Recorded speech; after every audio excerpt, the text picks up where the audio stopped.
The following content is provided under a Creative Commons license.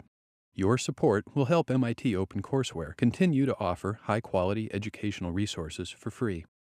To make a donation or view additional materials from hundreds of MIT courses, visit MIT OpenCourseware at ocw.mit.edu.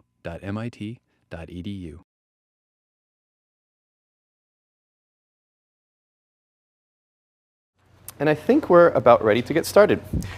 So welcome, folks, for lecture number 2 of Fundamentals of Photovoltaics, focused on the solar resource. What I wanted to do to get everybody in the mood of thinking about the sun is pass around a few balls. So this is really A, to limber you all up, but B, whoop, there we go. All right, don't let it fall. There you go. I know Ashley's got solid hands. All right, here's one. Pass that around as well. We've got a few more. There, and lastly, right up the middle. There you go.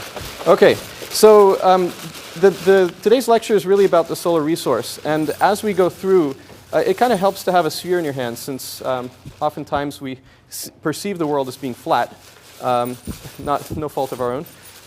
Locally, one can approximate it as a flat body. That's certainly a good possibility. Wouldn't mind passing these out to your friends as well. Thanks. But in reality, if we really want to understand the solar resource, we really have to begin understanding or thinking in terms of spheres and in terms of circles, or in most cases, ellipses. And so we're going to dive into the solar resource. Before we really dive in detail into the solar resource, I wanted to give you feedback to your surveys. So you did a background assessment survey, a census, if you will, and filled out a number of questions last class about your backgrounds. And I wanted to provide you the feedback, the consolidated information, because it's really telling about who your colleagues are. This right here is a little bit of a snapshot of expertise and current career trajectory. So the self-defined expertise in the bottom left is really, I think, the most telling parameter. For the undergrads here, you may define yourself by your major today, but when you graduate and go on to grad school, you might, say, for example, do your undergrad in physics and then do your graduate school in mechanical engineering, but still consider yourself a physicist at heart. And so that's why I ask this question here: what is your self-defined expertise? Because there are several graduate students who have changed fields, if you will, from undergrad to graduate school. Most people in the audience, by and large, consider themselves engineers, either material science engineers or mechanical engineers. Chemistry is strong as well. And then we have about 10 different departments here represented. And that's really cool. It's going to manifest itself in the class projects. And you'll see the diversity of different inputs and perspectives from your colleagues. The degree in progress, undergrad, grad, is about split 1/3, 2/3, grad and undergrad and grad. ASP is Advanced Studies Program. So these are folks coming in from industry who are actually here in the classroom. Some of your colleagues in the class are folks who are in industry and perhaps have real-world PV experience. Several of the people here in the class as well have either have gained expertise in solar with their hobbies, with their work. Some have installed solar panels. Other ones have done research or are doing research in solar. So it's a pretty diverse group. And some are as well members of the Solar Car team, which is rolling out its new model in a few days' time. In terms of learning methods, it was pretty well split between hands-on labs, field trips, and guest lectures. And I'll get back to that in a few slides. In terms of class project interest, there was a strong interest in working with pre-established projects. So we've listened to that. This is pretty consistent with previous years. And so we have several pre-prepared class projects ready for you. And a few of you had an interest in the self-design project. I'd like to talk to you. I'd like to begin developing those ideas as soon as possible, so that when we start assembling teams, if you do have a strong idea for a class project, we can begin crafting that and molding that starting now. So please come up and have a chat with me after class, or during office hours, or during recitation. These are your learning objectives, defined by you. And they range, I tried to give it some continuum spectrum from natural sciences to social sciences and engineering in the middle. And obviously this is more of a loop than a linear line, but bear with me. There was a strong interest in fundamentals, and that's certainly, I think, what the core of the class is about, at least the first third of the class. Going in terms of size of the bubble, these are the number of people who listed a particular topic as of great interest to them. Economics and market, systems and grid, current technologies, emerging technologies. And so listening to all of this, we are in the process of preparing for you some guest lectures and field trips based on this feedback right here. We have already lined up a field trip to a local PV research laboratory that produces modules, like this one right here, only much, much bigger, and has strong collaboration with existing companies, startup companies in the area, as well as more established companies. So that'll be a lot of fun. And we're currently in the process of arranging other field trips and guest lectures to match this feedback right here. So thank you. We'll mold the course, shape it, craft it to fit your interests. So to hop into the solar resource, and without further ado, the subject of today and the motivation for wearing this tie is really the solar resource, the sun. This is where it all starts. If we're to understand PV photovoltaics, the conversion of sunlight into electricity, it starts from the sun. And so spending some good time thinking about the sun is really, really important. And it will avoid the embarrassing situation. How many of you have been at a shopping center walking along and a little child is asking his parent, Dad, why is the sky blue? Or why is the such and such? And the answers you'll hear just make you want to tear your ears out. And say, my goodness. So part of this is just general knowledge. It's getting a feel for the world and the universe and asking those questions again that the little children will ask, but that we forget to ask as we move on with our lives, right? OK, so moving forward, the learning objectives for today are these right here. By the end of the lecture, and hopefully you already have a good sense of this based on your readings already, I'll quiz you on that in a second, verbally. We want to be able to quantify the available solar resource relative to human energy needs and other fuel sources. We want to recognize and plot air mass 0 and air mass 1.5 solar spectra and describe the physical origins. We want to describe how solar insolation maps, these are solar resource maps, in other words, how much sunlight is available. And we want to be able to estimate a solar resource amount locally at a specific spot on the planet. We want to list the causes of variation and intermittency of the solar resource and quantify their time constant and magnitude. In other words, we want to be able to discern what are the big effects and what are the ones that don't really matter. We want to be able to estimate the land area needed to provide sufficient solar resource for a project, whether it's a house, a car, a village, a country, a world. And a lot of this will be on your homework assignment. So we'll give you the tools here, but then ask you to address those questions. And for those of you who have already picked up your piece at number 1, you'll see relevant questions. Where's this? Does anybody recognize this right here? If I start rambling off names. What city has Pennsylvania Avenue, Independence Ave, Washington, D.C.? This is right outside of the National Air and Space Museum. What this little girl here is pointing to is the sun. And then we have Mercury, Venus, Earth, Mars, and so forth. So it's essentially a solar system to scale. As you walk out of the Air and Space Museum and walk down the street, you'll be passing the different bodies in our solar system. And so just as a quick little review to kind of get us situated and to ask the questions that little kiddies might ask us, how far is it from the Earth to the sun? About 100 million miles, yeah, 93 million miles. Plus or minus somewhere in the range of maybe a percent or so, a few percent, depending on what time of year we are, since we're in a little bit of an elliptical orbit. Good, so that's the distance to the sun. It'd be about 150 million kilometers. How long does it take light to travel that distance? About 8 minutes, 8 1/3 minutes, right? So it takes a little bit for the light to reach us. Good. Some more questions. How far are the other planets in our solar system to the sun? Just going in order from Mercury out. Just to get us situated here. If we are at any point planning on throwing up satellites and sending them to other planets, this is a good thing to kind of keep in the back of our minds. So if we define an astronomical unit, not in terms of our national debt, but in terms of the distance from the Earth to the sun, that's an astronomical unit. Mercury would be somewhere around 0.4, Venus 0.7, Mars 1.5, so that's all kind of in our neighborhood, right? And then from Mars to Jupiter, there's a bit of a jump. It goes from 1.5 to 5. Then from Jupiter to Saturn is 10. Well, sorry, 10 is the distance from Saturn to the sun.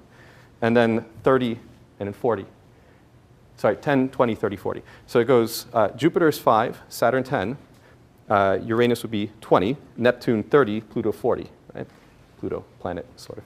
So it's easy to remember those numbers because it goes 5, 10, 20. That's just essentially a sequence of doubling, and then 10, 20, 30, 40. I'm giving you approximate numbers here, but that's something just to keep in mind, all in terms of astronomical units. So in case a little kid comes up and asks you, you can spread out the answer. Let's talk about the sun. This is just a review of our readings right here. This was a representation of the sun and the earth moving around. And what is solstice and equinox? What do those refer to?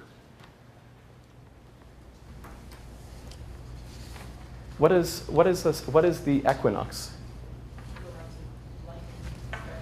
Yeah, equal amount of light and dark throughout pretty much all the world, except if you're really standing on the tippy top in the bottom. So equal amount of light and dark throughout the world on that particular day. So the day and the night have the same amount of length. If you move over into this region right here, this would be a region of our northern hemisphere summer, southern hemisphere winter. Over here, vice versa. And the solstice would be? Yeah, so the shortest or the longest day of the year, depending on what side you're on. So in the northern hemisphere, the June solstice would be the summer solstice. For us, it would be the longest day. And if you're in the southern hemisphere, it would be the shortest day. Depending on what time zone you're in, there might be a variation of one day hitherto. Good, okay. And what is this? What are the seasons caused by? What is this kind of tilt right here? What is that called? Declination angle. And approximately how much is that? 23.5, 23.45. Yeah, so 23.5 degrees. Good. Okay, and we can visualize all of this on the PV-CD-ROM on the website. So this was part of your signed reading, and here's the Earth going around the sun in this representation. Likewise, if you want to take one of your balls and just kind of imagine being on one of those surfaces, you see the diurnal rotation here, it's spinning around its axis, and as well the seasonal variation as it spins around the sun. That's important for a number of reasons, right?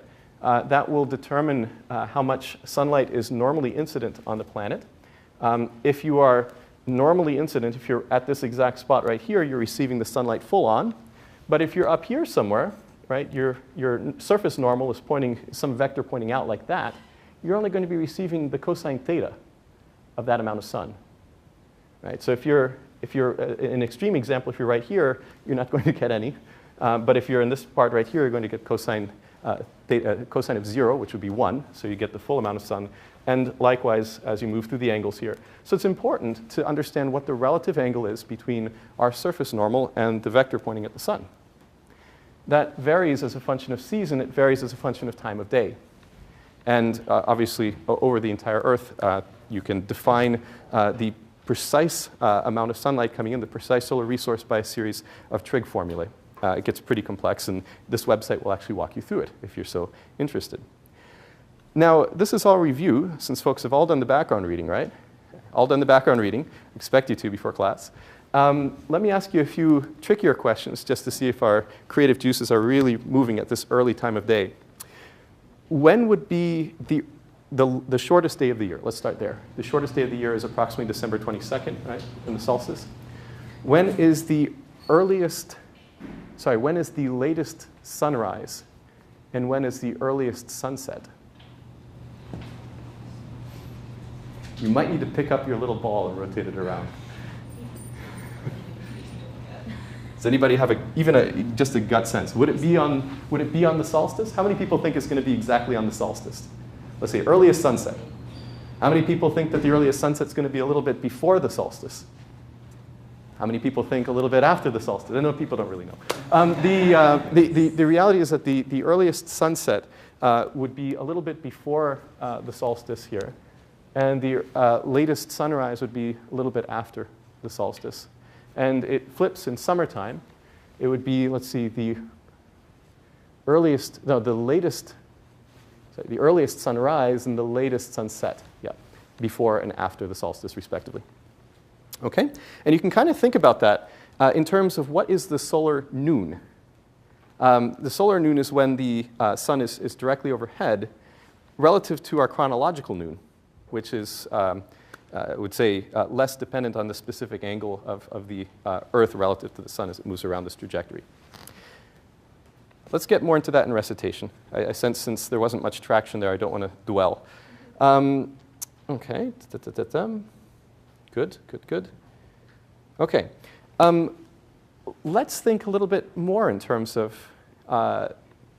in terms of the trajectory of the sun later on as we move through some of the introductory material. I don't want to dwell too much. I want to give a little bit of review since I'm sensing that not everybody did the readings. I expect you to do the readings, folks, so let's keep with me here. So a touch of history, since that was asked for, it was requested. I decided to launch a little bit into a history of the study of the sun.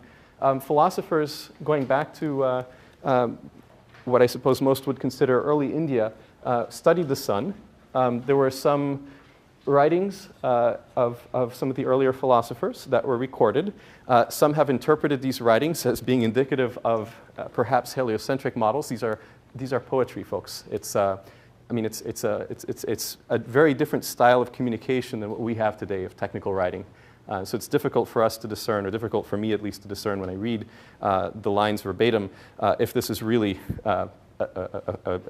somebody thinking about the heliocentric model, or whether this is somebody just describing the universe in the best of their abilities. The real, I would say, the real beginnings of heliocentric models began in the 3rd century before the Common Era, and the notions of interstellar distances estimated in a similar manner to what we just walked through today, right? Estimating the distance between the Earth and the Sun and then using that as a measure or a yardstick with which to measure the distances to the other planets began somewhere during that time. Likewise, these writings of old made their way to the Middle East. And in the 10th and 11th centuries of the Common Era, the Middle East, the Arab world was really where science and technology was at. And these days, Europe was still largely mild in the Middle Ages, starting to emerge but in a few places. But by and large, the carriers of civilization in the Western world were really centered in some of the Arab cities in the Middle East. And Al-Biruni in particular was very avid at applying methods of astronomical observation, in particular to aid travel, but in the process discovering a thing or two about our known universe. And of course, finally, Johannes Kepler in Europe, once it starts to emerge from the Middle Ages, with really taking observations from other scientists who very carefully plotted out the position of the different bodies. He came up with some of the mathematical models that described the motion of the planets through the skies, and is largely credited with developing a series of laws that define interplanetary motion. So a couple of interesting things to note is that international collaboration was really essential. These ideas didn't develop in isolation. They were flowing throughout the world. It's important to know that many of the scientists were well-traveled polyglots, meaning they spoke different languages, and that's how they were able to interpret the texts and readings of other people. And it's also to note that parallel astronomical developments were happening in other regions of the world, the Far East, Mesoamerica, and so forth, right? And so obviously there may have been some communication, I would say rather sparse between, especially with the Far East, but there was a fair amount of communication between these regions here, and you can imagine writings or ideas traveling from word of mouth along trade routes. So there was some communication. So back to our learning objectives. Today we're about to quantify the available solar resource relative to human energy needs and other fuel sources. So let's do that. We'll jump right into one of the slides that I showed you last time. This is in terms of terawatts AV. Terawatts is a unit of power, very big one. Tera is 10 to the 12. And you can see here the resource of the sun relative to the wind energy resource base relative to human energy needs. If we just consider the resource falling on the Earth's surface as opposed to that falling in the outer atmosphere, there's a little bit of a discount, but we're still very large compared to human energy use.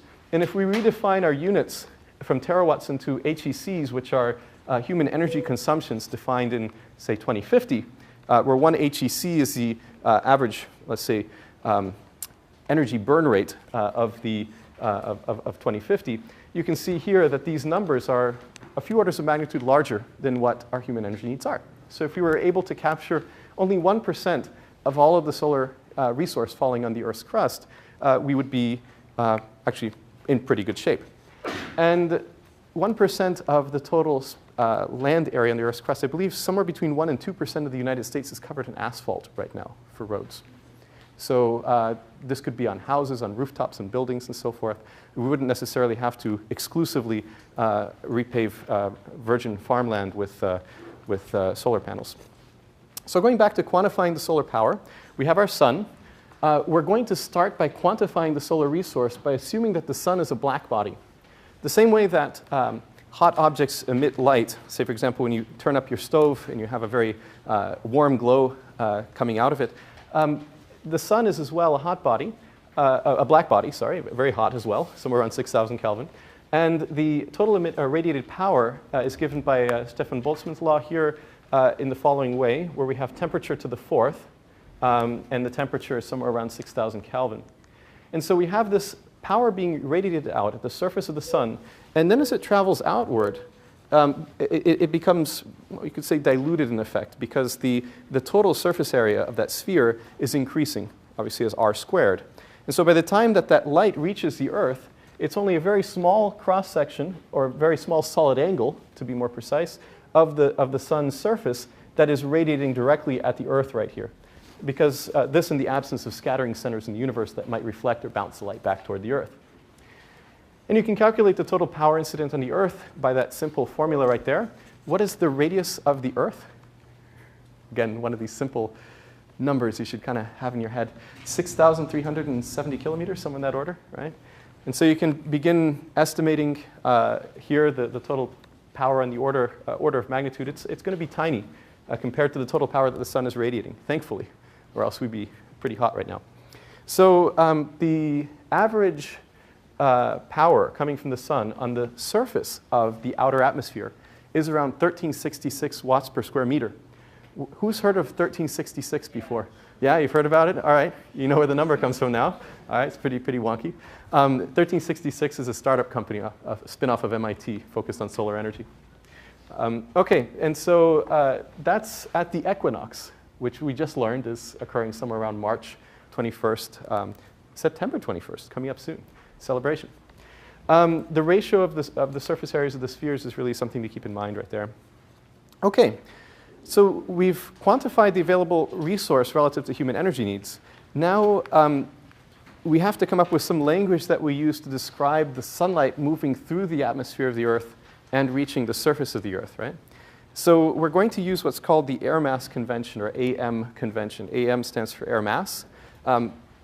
Even without knowing much about how the light is absorbed or how to quantify it mathematically, we can assume that our atmosphere contains molecules, it contains particulate matter, and that's going to interact with the light in some way. It's probably going to either absorb or scatter it. And so as the light passes through our atmosphere, there's going to be some absorption. And the greater the distance, the greater the optical path length through the atmosphere, the more absorption and more scattering there will be.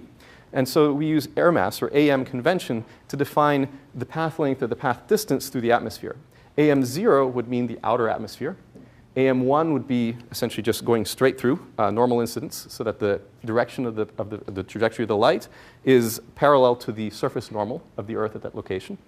And then air mass 1.5 and so forth is as we increase the angle of the entry of light relative to the surface normal. So in other words, as we go further from the equator to northern latitudes, that air mass number is going to go up, up, up. Okay, we'll explain it with a few graphs and figures in a few slides. So we have our atmospheric absorption. When you just glance at the Earth and these beautiful pictures taken from outer space, we can see very obviously the clouds present. And more importantly, if we were to zoom in on one of these regions right here, we would see this bluish hue coming from our atmosphere, which is scattering preferentially the shorter wavelengths of light. And more importantly, this radius right here is somewhere in the order of 6,370 kilometers, and this thin atmospheric shell is in the order of 30. Right? So that's why you don't really see too much of a ring around the planet from this distance. So atmospheric effects, let's try to bin them into discrete buckets. This is a simplification, but it helps us gain a foothold in understanding, and then from there we can make our understanding a bit more complex. So we have incoming solar radiation coming from here. We have a number now that's 342 watts per square meter. Why is that number so much lower than the 1366 that we were just talking about?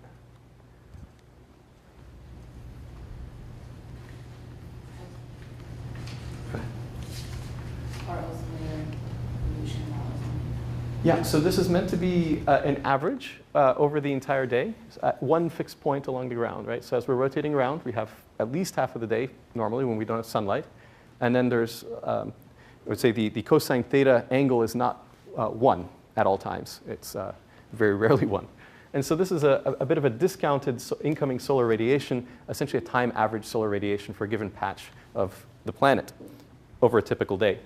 And so we have a variety of processes here. We have reflection off of clouds. That's pretty clear to see from here. Looks nice and white.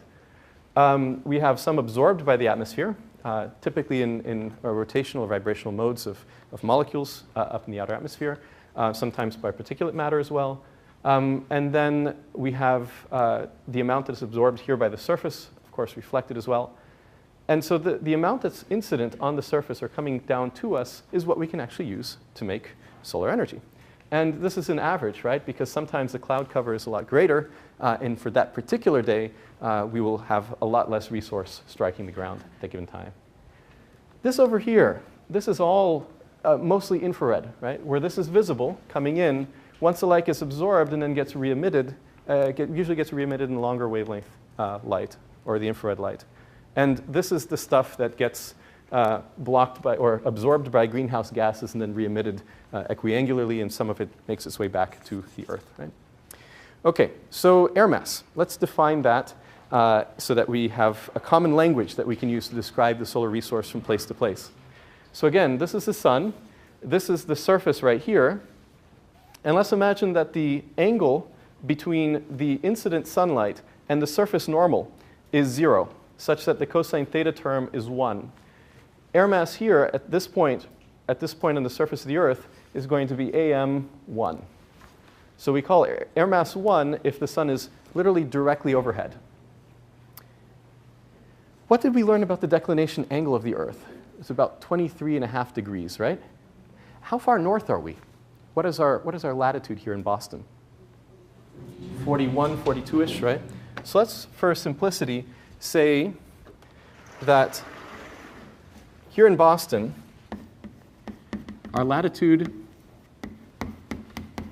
of Boston Logan Airport is approximately 41 degrees north. And let's say that the declination of our planet is approximately 23.5 degrees. Right. So what would be the angle of the sun in the sky if you were to lie on your back in the middle of the summer solstice and the middle of the winter solstice, and you're lying straight on your back looking up at solar noon? What would the angle of the sun in the sky be relative to the surface normal? How far south would the sun be? Imagine that this is 0 degrees and that's 90, right? So relative to this angle right here, where would the sun be in the sky? Why don't you turn to your neighbor right now and discuss. On the summer solstice, the winter solstice, come up with some set of angles there.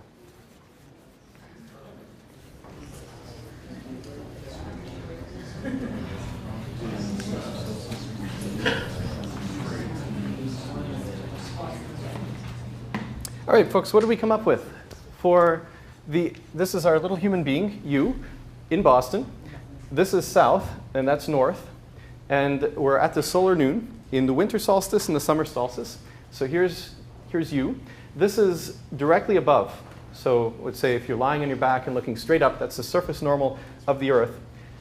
In the summer, at solar noon, the sun would be at what angle relative to the surface normal of the Earth? 17.5, somewhere around there. And how did you get that number? Subtract those two, right? So you get 41 minus 23.5. You're somewhere around 17, 18, somewhere around there. So we'll call it 18 degrees in summer, again, relative to the surface normal. And in wintertime, what does that work out to be? 64.5. Similar logic, right? So we'll call it 65 degrees in winter. Good. So what does that work out to be in terms of air mass for winter and summer?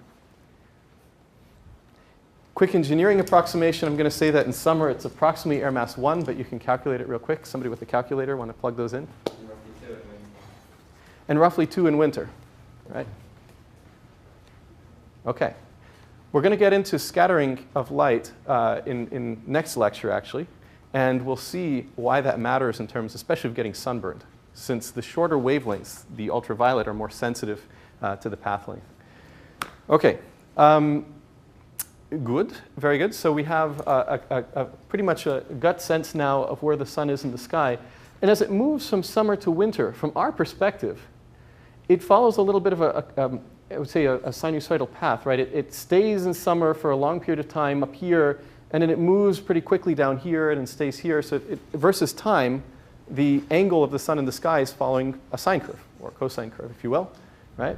And so right now, the sun is actually close to the middle. We're on September 13th. The solstice is coming up in a week's time. And so the slope of that sine curve is at a maximum right about now. And so the amount of time that the day will change in length is changing at its greatest point right now in the year. And so you really begin to notice it if you start paying attention. Or if you go to weather.com and start looking up how long is today's day going to last? When is the sunset tomorrow? I don't know about you folks, but I like to cycle. And when I'm doing my evening rides, I'm noticing it now that I have to start earlier and earlier if I want to put in, say, 30 or 40 miles. I'm not going to be able to make it home in time. So, so that's the sun and how it relates to you in your daily lives. We're going to get back to this in a minute, so keep this in mind. Don't let it out of your RAM. Let's talk about the actual solar spectrum for a minute. This is the sunlight intensity in some very weird units. We'll get to that in a minute. But think of this in terms sort of like the total amount of power in a given bandwidth. So the wavelength right here, or the power density in a bandwidth, the wavelength is the wavelength of light. Shown for your convenience here is the visible spectrum. That's what our eye, mostly what our eye is able to detect in this wavelength range right here. And the sun is emitting over a much broader range of wavelengths. It's emitting following a black body emission source at 6,000 Kelvin. In essence, this very difficult to see green line right there.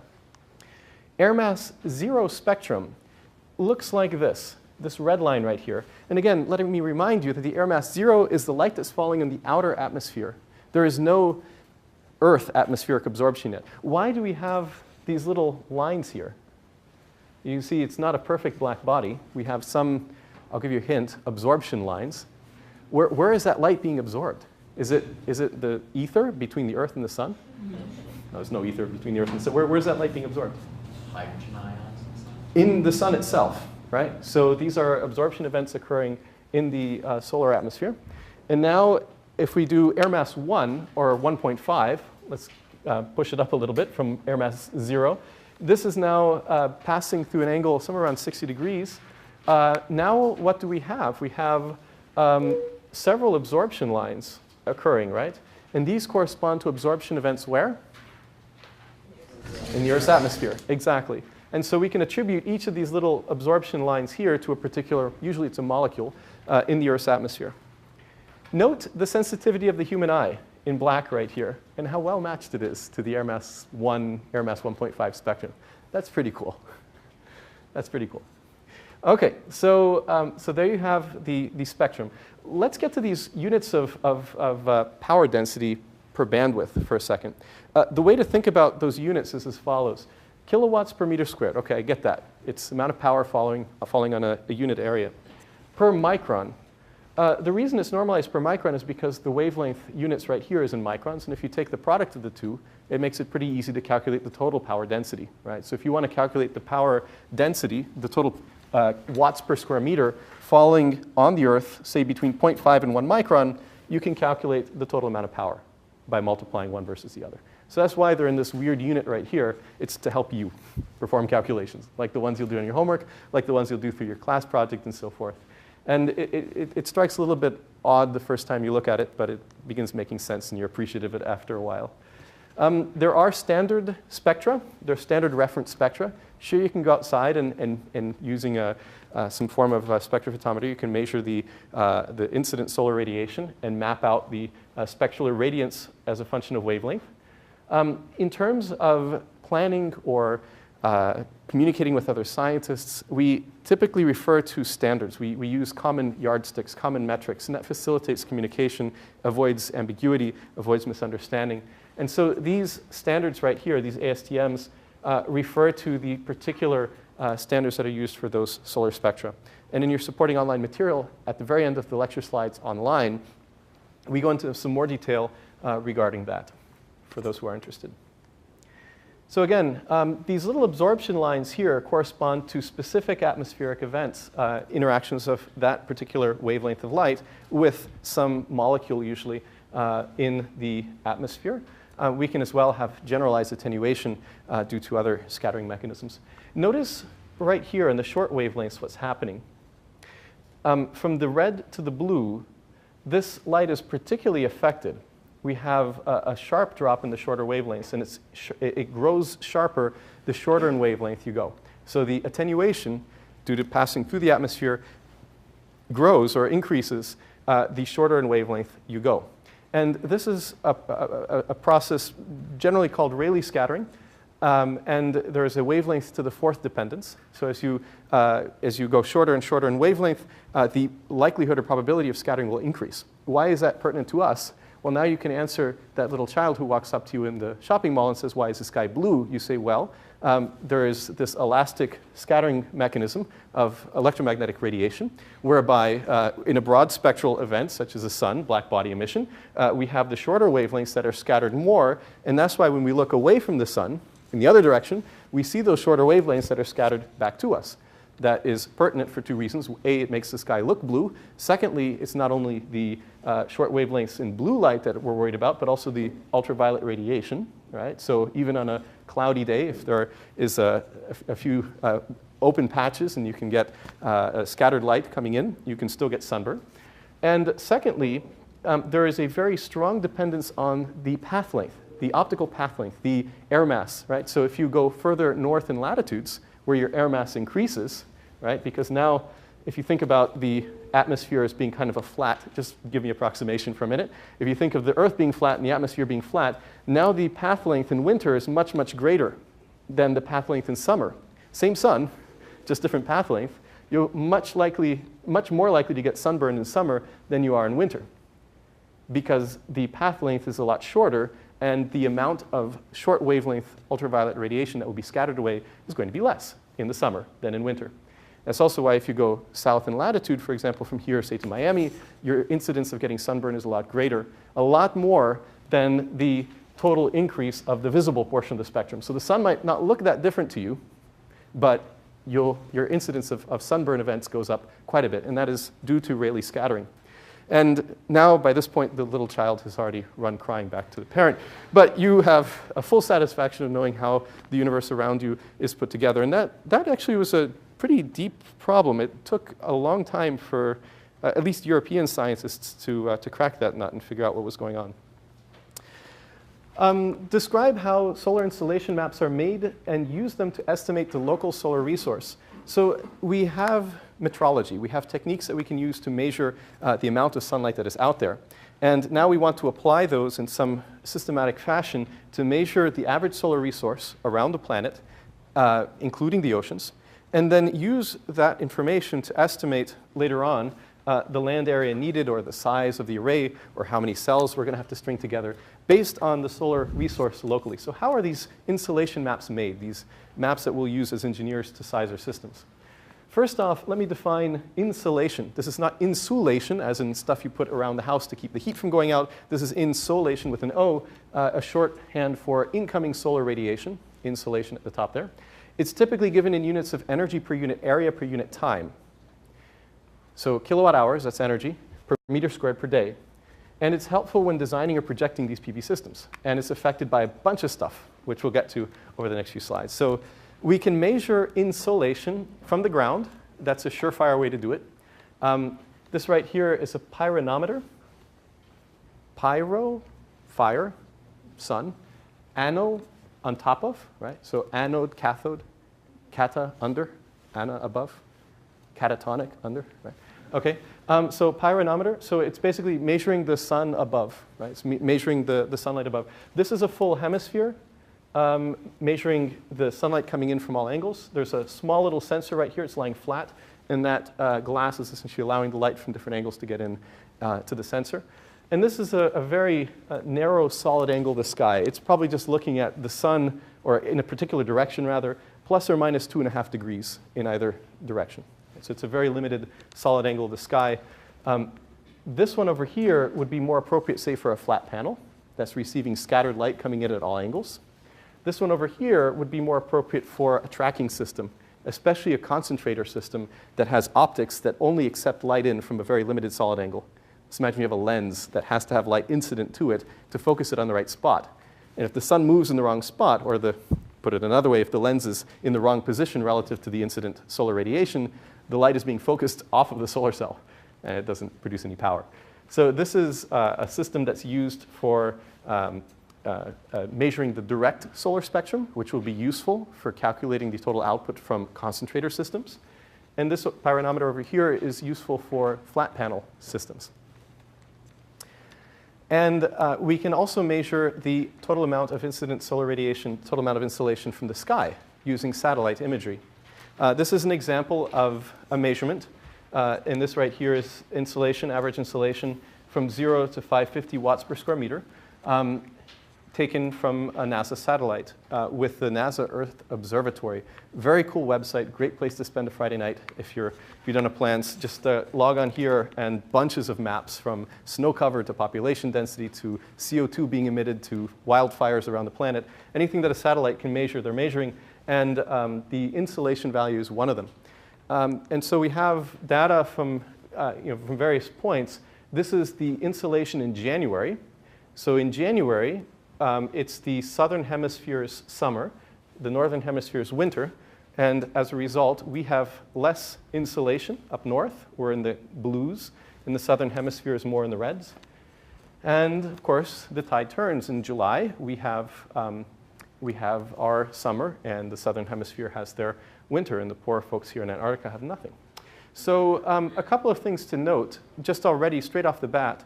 We're noticing that there's, in general, higher insolation near the equator passing right through here, right, approximately.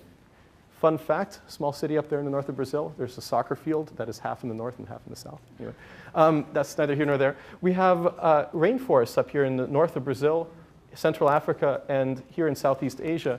And even when the sun is directly overhead, those clouds are preventing some of the sunlight from getting in. And that's why right at the equator itself, we typically have less insolation than we do in the tropics, say Tropic of Capricorn, Tropic of Cancer. Tropic of Capricorn running straight through Sao Paulo, Brazil, Tropic of Cancer running through Key West, just to situate yourselves. And the tropics are how far away from the equator? Right, okay, 23.5, good guess. Good, so what we're going to do is now launch into our next learning objective, which is to list the causes of variation and intermittency of the solar resource and quantify their time constants and magnitudes. This is really, really, really, really important. The other stuff is very useful from an engineering point of view, from answering certain questions in your homework. This right here determines, or is the singular reason, one of the singular reasons why solar doesn't behave like a regular fossil fuel source, why solar does not produce power all the time. It is variable in terms of its power output. Variability generally refers to the fact that we can predict it's coming. It's going to vary, but at least we can predict it's coming. Intermittency, while not a strict definition, the understanding when somebody says intermittency or intermittent power source, the impression that it gives is that it's unpredictable in terms of its variability, in its variation. So we've talked a little bit about the variation so far, and about the predictable nature of the sun. We've talked about how the sunlight, the solar resource, varies from summer to winter. We've talked about how the solar resource varies as a function of latitude, right? But now we're going to talk not only in a little bit more depth about that and have a few fun in-class exercises to get us really grasping that concept in its entirety, but also talk about some sources of intermittency, which if you have a large amount of solar contributing to the grid and it is intermittent and you have no way of dealing with that, you're going to have fluctuations of energy level on the grid or power levels here as a function of time, and that's not going to be good. So in terms of the seasonal variations, in terms of predicting the amount coming from the sun at a given point, I told you it looks a little bit like a sine or cosine wave. And indeed it does. You can calculate those values based on this website right here, just to show you how nifty and cool it is. Our friends at Arizona State University, Stuart Bowden and Christiana Hansberg, really put in a lot of time to make this. You can vary the time or the day of year right here, for instance. Right? And you can see how the solar resource, this is the direct radiation, kilowatts per meter squared.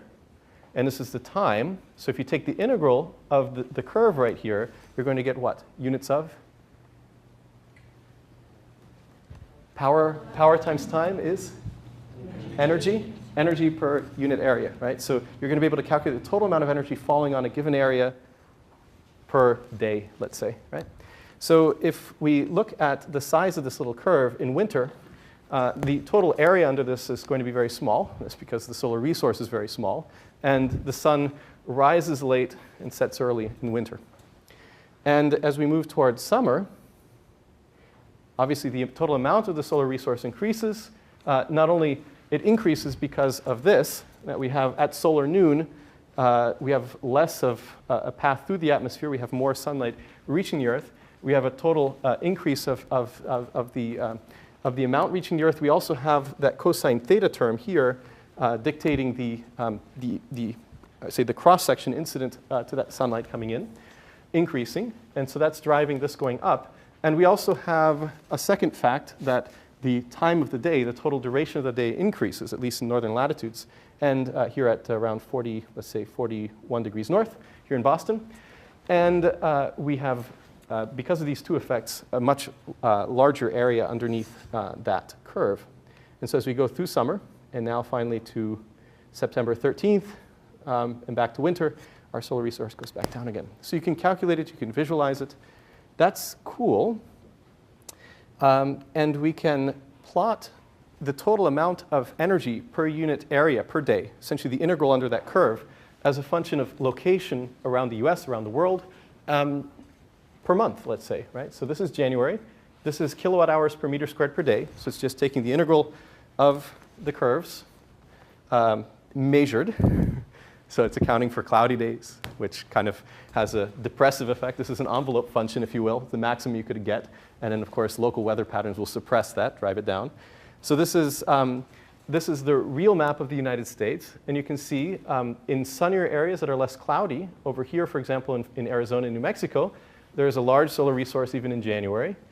Atlanta, which has half of the number of sunny days per year as Phoenix does, even as it's at the same latitude, is getting about half the solar resource. They got a short end of the stick. Again, this curve right here is the envelope function, right? And off of that, you can only go down.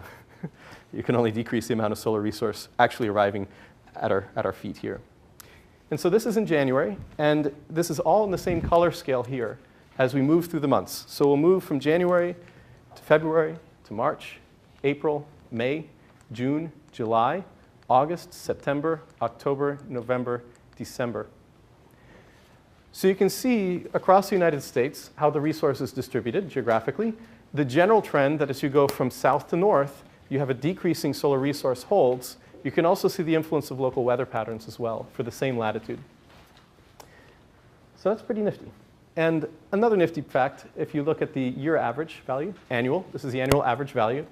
Here in Boston, we're averaging around 4.5 kilowatt hours per meter squared per day. Phoenix, Arizona can be upwards of 6, somewhere in the outskirts. It's not that bad. It's only a few tens of percent. It's not that bad. I tell myself. I don't believe it. I don't believe it myself either, but I try to convince myself of that during winter. All right, let me show you the seasonal and diurnal variations from, we're increasing the level of sophistication as we go along, right? We've assumed you've done your readings. We've started with some simple examples, and now we're really taking it one step further, which is to introduce the full 3D model. And I'm going to do that by use of this really cool app that's available here, right here. This is you standing on the Earth, and you can drag and pull this around. You can see this north, south, east, and west. So I'm going to pull it up a little bit just to give us a little bit of perspective. Still, south is facing toward us, north is away. The sun will rise in the east and set in the west. Now, if let's say I pull the date back to September. So this little tool is so cool because it recognizes your IP address and situates you at the proper latitude. So we don't have to touch that at all. It's approximately right. We're at about 41 degrees. We're right here in September. And in terms of time of day, we can pretty much just cycle through the time of day if we like. We could, for example, start animation.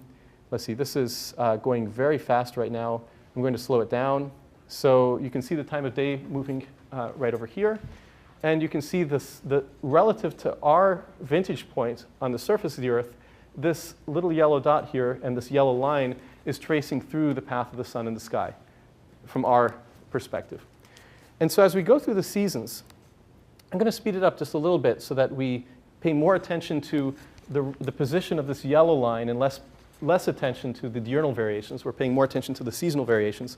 I'm going to vary the seasons by force here. I'm going to go back to July or June, if I may. Here we go.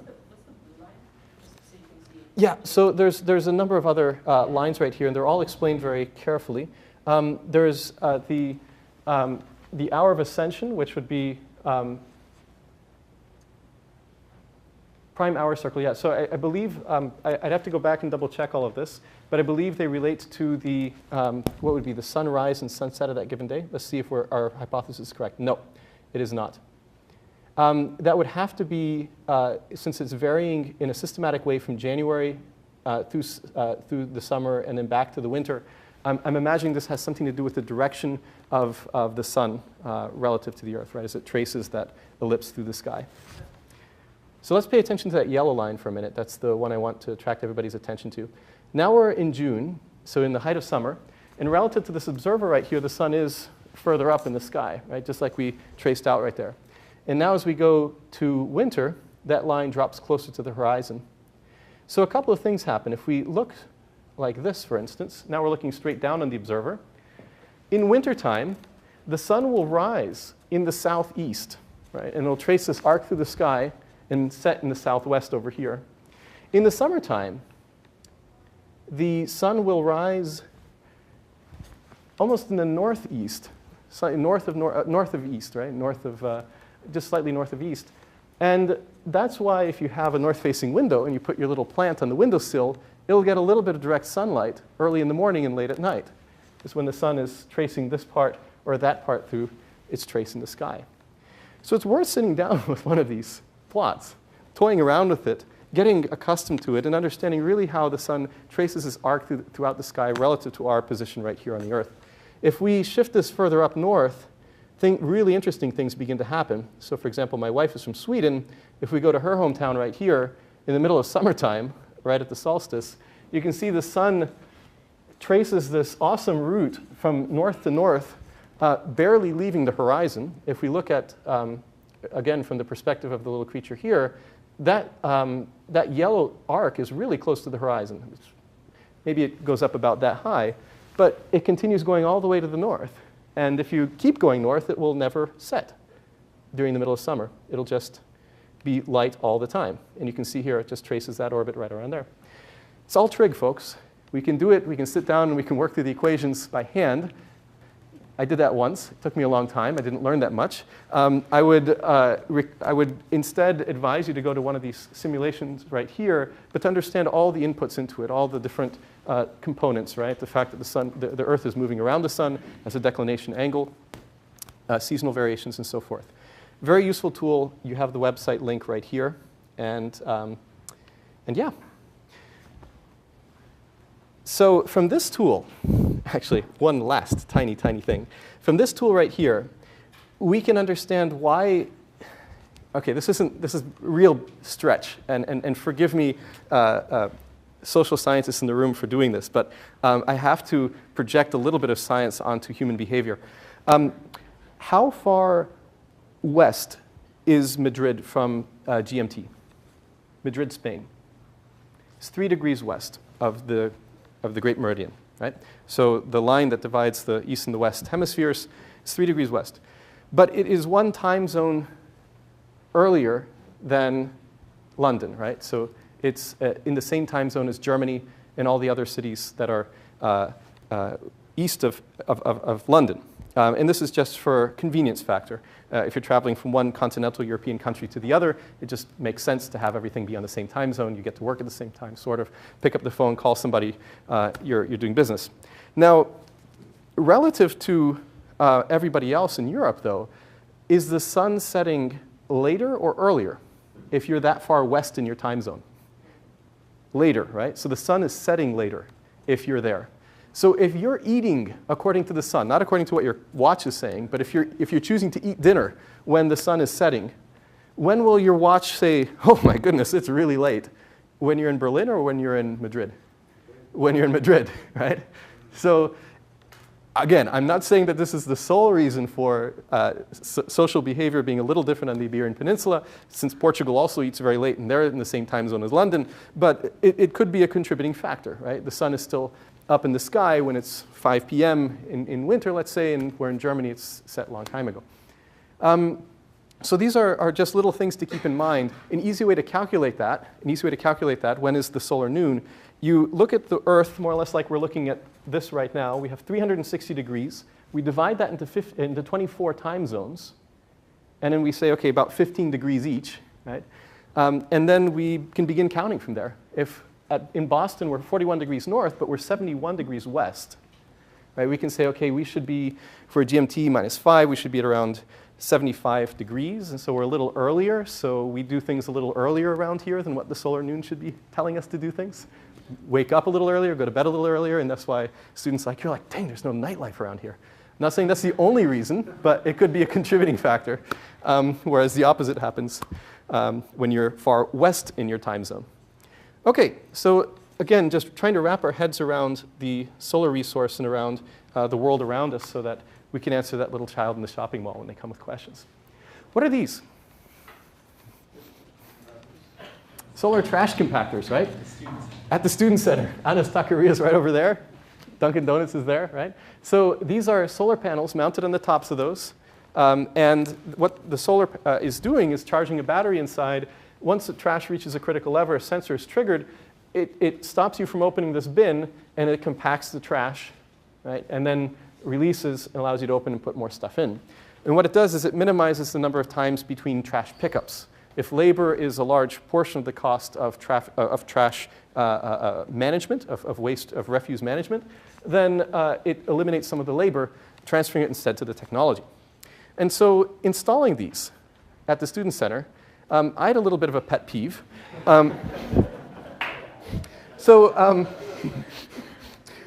You have the angle of the sun right here, which we just walked through, 18 degrees in summer.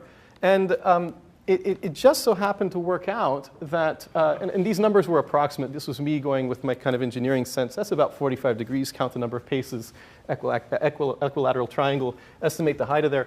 But in the middle of summertime, when you are at the solstice, there is no direct sunlight hitting this trash can because of that overhang way up there. That's not a problem for this particular trash collector, since those panels are way oversized for the amount of energy that the trash collector actually needs. And there is a fair amount of what we call diffuse sunlight, meaning sunlight being scattered off of other things. That's why this portion of the image looks white. It wouldn't look white if there was no diffuse scatter. It would look black, pitch black, if there was nothing to scatter the light off. Like in outer space, there's nothing to scatter. That's why it looks like a black night. But instead, there's a large amount of diffuse light. There is still some sunlight reaching it. And since the panels are way oversized and the system is over-engineered, it still manages to acquire enough energy to compact the trash, and it doesn't have a catastrophic stop.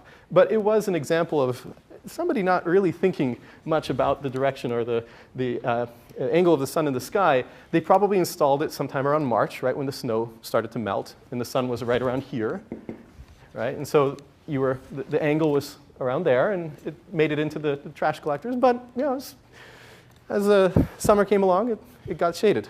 So it's something to keep in mind when doing a solar installation. It is important to calculate these things, and I just pick out one small example. I'd encourage you to walk through. I was going to have that be a small little in-class example, but since we're running short on time, I'll just give it to you like that. OK, fixed versus tracking systems. So if the sun is moving as a function of season and as a function of time of day, throughout the sky, and we can see that very nicely, again, through our demo right here. So if the sun is actually moving, one embodiment would say, OK, I know more or less what the sun is going to do as a function of season. Forget the diurnal variations, but just the seasonal variations. I know that the sun is going to be on average somewhere around here, somewhere around my latitude.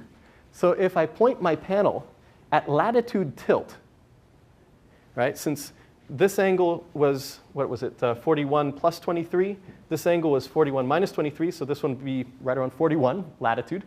So if I aim my solar panels at latitude tilt, then I'm going to get, on average, some pretty decent power throughout the year. I'll have a little less in winter, a little more in summer, because, well, just because of the amount of solar resources available. But all in all, I'll be all right. At most, I'll be off by 23.5 degrees. You can do that, and that's called fixed latitude tilt. And typically, you'll face the panels south, approximately. We'll get to that in a minute. Depends on local weather patterns. If you have fog in the morning, for instance, you want to face them a little to the west. But we'll face them south and at latitude tilt. Or we can decide, no, let's actually track the sun throughout the sky throughout the day. And so we'll start in the east in the morning and have it rotating through on one-axis tracker throughout the day. Or we can have a two-axis tracker where it rotates to follow the sun throughout the seasons as well, a kind of a north-south tilt. And that's what's plotted right here. This is a quick approximation of the fixed one-axis and two-axis trackers for a given system in Boston using a simulation tool called PV-Watts. There's a link to that. It's based on the National Renewable Energy Laboratory website. There's a link to that at the end of the slides. But this shows you the total system output in terms of kilowatt hours, in terms of hours per day. I think, yeah, it's a little bit of an odd units there on the y-axis, but it shows you the relative gain that you would get by going to a one-axis and then finally a two-axis tracker. So in many places, it makes sense to go to a one-axis tracker, since especially you broaden out the peak near the peak hours of the day, and that's really good. But not always does it make sense financially to go to a two-axis tracker. You're adding another motor onto that thing. It's really not gaining you that much. Obviously, you have to calculate it out yourself for that specific location. But by and large, a generality, a one-axis tracker makes sense for a flat panel. Now, if you have a concentrator lens in the front and it has to be looking directly at the sun, then you're kind of forced to go to a two-axis tracker. OK, and there you have your total system output, which is just the integral under the curve over the entire year. So definitions, should have done this before, but direct sunlight, looking directly at the sun, and then diffuse sunlight, or scattered light, coming off of other things, right? So diffuse sunlight would be coming from the other angles in other directions in the sky. The direct sunlight would pretty much be at the sun, plus or minus a few degrees. And we have different ways of measuring this would be flat plate. Up there on the upper left, it says flat plate facing south, latitude tilt. Just like we said, it's facing south in the United States. That's good. Latitude tilt, meaning it's tilted at our latitude. So if we go from the southern tip of Florida and Texas up to the northern tip of Minnesota, we'll be tilting it more and more toward the south, like this, going from Texas to Minnesota, right? From Texas to Minnesota. And so latitude tilt, facing south, flat plate. This is essentially accumulating all of the sunlight, the direct and the scattered light, because it's all being collected by that flat plate there. This map, on the other hand, is for a two-axis tracker. And it's looking at the sun plus or minus 2.5 degrees. And so it's really only picking up this right here out of the sky. And when it's sunny all the time, you're golden. You're tracking the sun. You're actually getting more energy than you would if you just had a flat plate, because the cosine theta angle is changing throughout the day if you have a flat plate. When the sun is in the morning time, you have a flat plate like this. So if my sunlight is coming in like this, and I do cosine theta of the angle, I'm only getting a very small amount of the incident sunlight projected onto this plate right here. Whereas in the middle of the day, now cosine theta is 1, I get the full sunlight. But if I have, for instance, a tracker, I would be able to face this panel due east and then track it throughout the day. And that's where I'd get this additional energy boost here in the mornings, right there, from the tracking system. So if I have a tracker, I get a big gain in the places that have a lot of direct sun. And if I'm only looking at a very small solid angle of the sky, if I'm only looking at, say, this little portion of the sun, on cloudy days, most of the sunlight is coming off of the diffuse light, not from the sun. If I have a flat plate, I win. If I have a concentrator, I lose on a cloudy day. And so that's why in some of the regions of the United States that are notoriously cloudy, I won't point to anyone in particular, it's actually better for non-concentrating solar in terms of total energy output. And in other regions of the United States where we have a lot of sunny days, you start having two-axis trackers making sense. And it's just really the ratio of these two maps. Whoopsie. This one, which is flat plate, and that one, which is concentrator. You see over here, we win if we go for the concentrator. And over here, we get more energy out, oopsie, more energy out if we use the flat plate. Now that's just energy. Obviously, costs and economics factors in what it takes to install it. Okay. And weather patterns. I promised I'd get back to this. Interesting to note that right near the equator, we have this drop of the insolation. And there are these beautiful maps put out by, again, by this NASA Earth Observatory that show you the cloud fraction coverage of particular spots around the planet.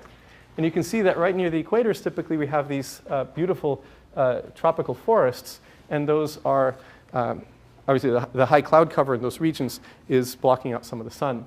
And likewise, you can see that dichotomy between Phoenix and Atlanta, same latitude again, but Atlanta having a higher cloud coverage than Phoenix, and hence a lower solar resource, a lower insolation. So you see all this kind of ties together. That's all predictable in a sense. This is unpredictable at a local level, for one system, right?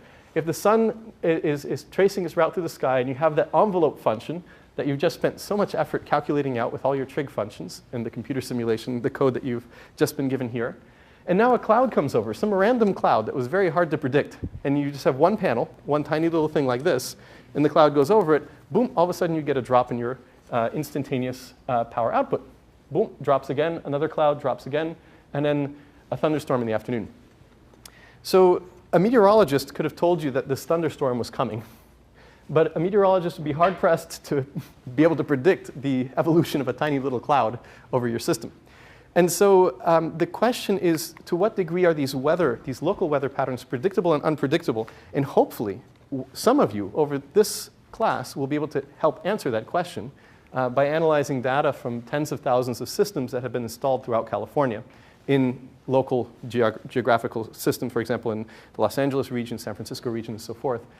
If you start averaging the curves, the energy outputs as a function of time from a variety of systems throughout a neighborhood, you can probably average out the small tiny clouds. You probably can't average out the thunderstorm, but you probably could have predicted that the thunderstorm would have come along, right? And so this is a hot area of solar research at the systems level, is trying to understand to what degree are PV systems predictable?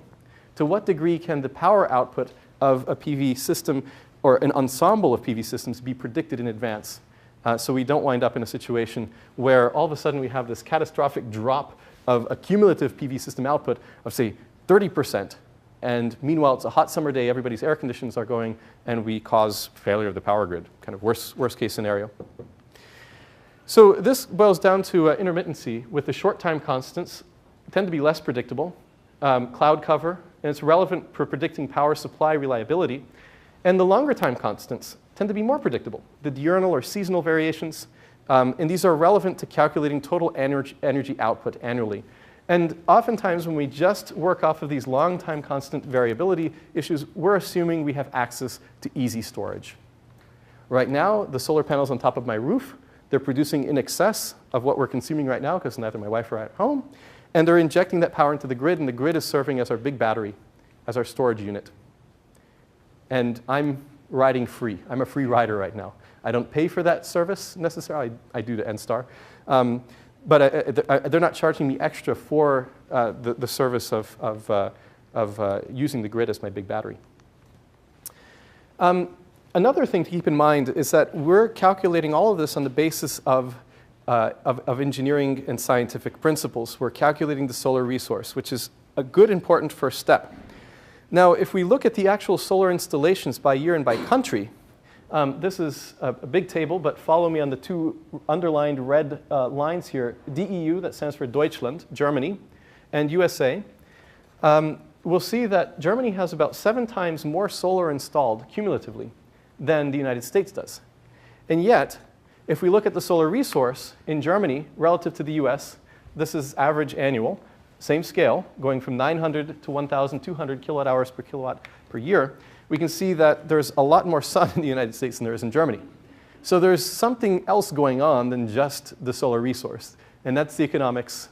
That's why we talk about the policy and economics later on in class. That's why we dedicate a sizable portion later on talking about that.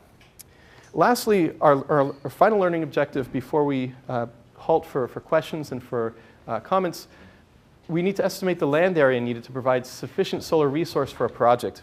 And this is really where your homework picks up, and we'll spend some time in recitation walking through this. But it's important to get your units right. And so I want to do a quick quiz right now. Think in your minds which of these properties correspond to which units, or are described by which units over here on the right. So do kind of a linkage in your mind, one-to-one, connect, connect, connect, connect, without looking at your slides. And then we'll do it in 3, 2, 1. Those are your answers, right? So the ones that usually get confused are power and energy, kilowatts and kilowatt hours. I'm not saying this is easy, but the way to remember it, the easiest way to remember it, would be to remember that the power-time product is equal to energy. So if you have power, instantaneous energy burn rate versus time, some plot that looks like this. If you take the integral of that curve, that's your total energy. So in terms of units, current, voltage, power, and energy, a hairdryer versus a fridge, which is more likely to blow a fuse and which is more likely to blow your budget? Hairdryer is more likely to blow a fuse. Why is that? Yeah, high voltage, well, high current, really, because everything's running 120. It's a higher current. It's pushing the wattage up to around 1.5, 1.7, so 1,500, 1,700 watts. So it's running close to the 15 amp limit. And the fridge, on the other hand, is probably an order of magnitude lower. But the fridge is running all the time, and your hairdryer is only running a few minutes a day. Right? So in terms of blowing a fuse, it uses a large amount of power for a very short amount of time, whereas the fridge uses a smaller amount of power for a longer amount of time. And the integral under that curve winds up being more, typically, than your hairdryer. That's the total amount of energy.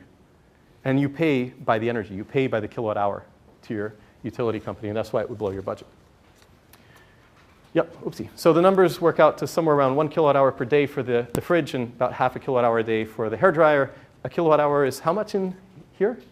18 cents? Most people pay about 18 cents per kilowatt hour. And so you can calculate how much it costs to keep things running in your house. Most of us don't usually think about that. And last point. In your homework assignments, you're going to be asked to size out systems, PV systems, photovoltaic systems, in different parts of the world. And the easiest way to do that is if we take a panel and we say that this panel right here is rated at a certain amount of power, right? So under peak illumination conditions, when the panel is seated at incident sunlight, so the cosine theta term is 1, and the incident solar resource is 1,000 watts per square meter, so around AM 1.5 conditions, this panel right here would be producing, this one's tiny, it would be producing around 6 watts peak. But most of these panels over here are producing somewhere around a few hundred watts peak. And so the panels are rated in terms of watt peak because the panel manufacturer doesn't know where you're going to install them. You could decide that you're going to install it in Alaska, in which case it's going to produce about half the energy that if you installed it down south in the continental US and say Arizona, maybe a third of the energy. And so it doesn't want to rate the panel in terms of the energy output. It's not going to guarantee that you're going to get a certain energy output off of the panel, but it'll guarantee that the panel was rated at a maximum power of such and such under standard testing conditions. Now that's good because you can generalize it, which you'll do for your homework, but it also has a downside because standard testing conditions aren't real world conditions. The panel isn't always operating at 25 degrees Celsius. The panel isn't operating always at incident sunlight normal, right? And so the gap between actually knowing how much the panel is going to output in terms of its energy for a specific location and what our calculations, the back of the envelope calculations will give us, that gap is, from an economics point of view, there's a lot of money to be made there. If you understand really well how much a given panel will output, you can then predict to a much finer degree what you should be charging your customer for installing panels in a particular location. right? So there's a lot of work being done right now, more on the business side of pulling the systems engineers along and trying to increase the accuracy of predictions. And so with that, I will leave off on this slide. We can get to it during recitation tomorrow at 4. I welcome your questions here at the front if you have any. Otherwise, I'll see you tomorrow.